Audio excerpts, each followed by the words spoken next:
How to fix Snapchat lenses not working. If your Snapchat lenses aren't working, there are a couple of things that we can check. We first want to start by checking our internet connection. If you're using Wi-Fi, you can try to switch your cellular data or vice versa and then see if that helps you solve the problem.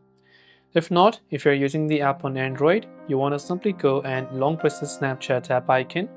Tap the I button to come to your app info page.